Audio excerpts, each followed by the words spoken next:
So yeah, it's been a while since I've done my little trios, I think. It's been a while since I've walked down here actually. Nice to have a bit of a walk locally. Anyway, I get to the point. It's a raspberry this week. I have so many with little hints of raspberry, and it's one of my favourite notes, I think. Unlike strawberry, tends to go disastrously wrong in fragrance, I think. Sometimes it works, but sometimes it's quite plasticky and very synthetic-y smelling, isn't it? But raspberry seems to be one that's easier to get right. Anyway, that's enough waffles on about that. I'll just get straight into it. So yeah, first up is the indie one, and that's from Pocket Sense, and it's called Raspberry and Vanilla. It's one I've spoken about a heck of a lot. Raspberry's in there, but it's raspberry is the part of the whole aura. It's not particularly a raspberry dominant fragrance. It's like the name suggests, raspberry and vanilla, and mainly rose, like a light pink rose de mai, and some musks. And it's not creamy, but it's almost there, and it's this beautiful aura of this smooth, delicate raspberry and vanilla. So when I say delicate, the fragrance isn't, you can still smell it, but it's got this oomph. I don't know how to describe it. It's like a warm pink veil. I don't want to call it a raspberry mousse because it's not. That's not fair. It's not quite like that. There's also a little kind of sparkle in there. That will be the musks. I'm not going to waffle on about this, but it's just this very light, delicate pink, more on the white end of the pink, and it. Yeah, you'd have to sniff it, but imagine the pinkest, softest rose, and lying on a bed of them petals, and them all kind of hugging you and keeping you warm, and them little delicate musks add a sensuality to it. Doesn't particularly lean one way, I'd say. It's just a very beautiful, easy to wear, greatly made fragrance. It's all very smooth and rounded. It does change up and down. Maybe you notice more of the rose, more of the kind of raspberry rose, should we call it. And yeah, a great fragrance. So that's from Pocket Sense for the indie one, and that's raspberry and vanilla. So yeah, next on the list. It's not something I normally do, is it? Don't own this fragrance, don't have a sample of this fragrance, but every time I'm in town where there's a perfume shop, I will go and spray this, and currently I'm covered in it. Oh, look at the squirrel.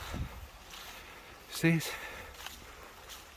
But yeah, I'm covered in it, and that's the Moon from Frederic Malle. It's kind of the absolute top of my wish list. There isn't a fragrance I want more than it. You see it? I know this is not a squirrel video, but there you go. It's one of fat American grey squirrels that's killed all the others. It's a bloody brave squirrel, isn't it? Yes, so now since the Snowdrops has become a squirrel watch video. Anyway, sorry, yes, Frederic Malle, the Moon. Could this be the greatest raspberry fragrance there's ever been? Yeah, it could. It's got all the stuff in it. It's from the highly ridiculously expensive but probably worth it line. The night is there, but I've never sprayed it. I don't want to, because this one's unaffordable, but the night is the next level of unaffordable, isn't it? I own the Promise, well, some of it. I got a partial bottle, didn't I? The Moon, it is raspberry. It's raspberry, rose, oud, the woods, but the main story is the raspberry and the rose, and the way they marry together, which is into utter perfection, absolute perfection. The rose has a leathery touch, probably from the saffron, And the raspberry is this juicy, slightly tart, sweet. It's like shoving your face in some raspberries and going, ugh, you know, that kind of thing. It is just magnificent, and the way it mixes with them warmer notes, and nothing overly jumps out apart from the raspberry, and it's just this, yeah, it's luxury. I mean, it's all very subjective and stuff. When you say this smells luxury, this smells like something like the Sultan of Oman would be wearing. It's just so well made, so smooth, no edges, and the raspberry just sings. I mean, again, my scarf is literally drenched in the stuff. Yeah, I know that's naughty, but you know, it's just a masterpiece, a raspberry masterpiece. It's not. It does change slightly through it, but it's not a massive changer or evolver. Again, this is just off my skin every time I go in a shop, so it's not really the greatest way of testing it. But the amount of times I've been in and sprayed it and still want it and still feel the same about it, and that's, bearing in mind, that's me wearing it all day on me and stuff, and it lingering on my clothes. So, not an expert with a fragrance, but I know it's probably the best raspberry niche fragrance I've ever sniffed.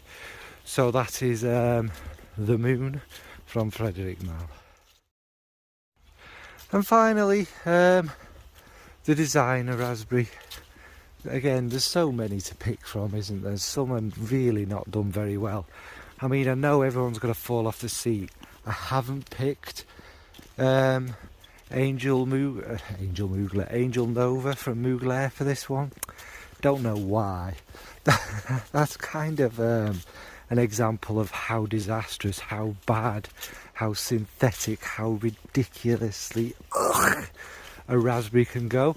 But anyway, what I have picked is Tom Ford's Tuscan Leather. Of course it is. It's one I've been getting to know more recently. It's popular for a reason. The leather, there's a kind of rougher edge leather in it, and there's a smooth leather in it. Thankfully it sits more smooth on me. There's obviously a muskiness, there's a lot going on in it, but the star again is the raspberry, and the way that sharp raspberry cuts through the leather with a nice sweetness. It's tart, it's not a bitter kind of jarring one, it's tart but sweet, and with leather, that's why there's so many on this theme, isn't there? That dark blackness of the leather with the sweet tart redness of a raspberry just seems to work. And obviously Tom Ford, massively overpriced, even this one, but they are good at what they do. Maybe knock, 100 off or so, and maybe. But anyway, that's another thing. But yes, they just work together really well, and there's obviously a muskiness, and there's the same kind of floral edge as there is in ombre leather, with a jasmine brightening it all up. Yeah, sorry about that, obviously, because I live in the scented snowdrops show, where people just kind of, jump out whenever I'm filming. Completely dead quiet for many of the time of me walking through. As soon as I switch the camera on, there's 50. Anyway, yeah, it's got the same kind of floral touch as ombre leather, but this has more of a rougher edge. It's a bit darker, so you get that kind of more, let's call it animalic, slightly greener brown leather mixed in with it, and that works perfectly. But it's the smoother leather, the black leather, that kind of, I think, stands out on me, thankfully. And it's just what a fragrance. Some people say it smells like cocaine. Maybe to people who've never sniffed cocaine. Me being one of them, I have no idea what it might smell like. But from my kind of knowledge in the area, which I've heard from other people, not really. I kind of get what they mean as it dries down and the raspberry kind of mixes in, but still, no, not really. So yeah, that's Tom Ford's Tuscan Leather for the designer. So yeah, that was just the brief trio, wasn't it? These are meant to be brief, not overly detailed. There are reviews everywhere of these sorts of things from me and others. Anyway, what are your favourite raspberry fragrances? Do you prefer the way it contrasts with other things, or do you prefer like a purely big, beastly, sweet raspberry? Or are you an Angel Nova fan? Do you love it when it's done radioactively? I mean, it's all subjective, we all have different tastes. There's no right or wrong. Yeah, that's it. Don't need to waffle on. Thanks for watching, folks. Bye.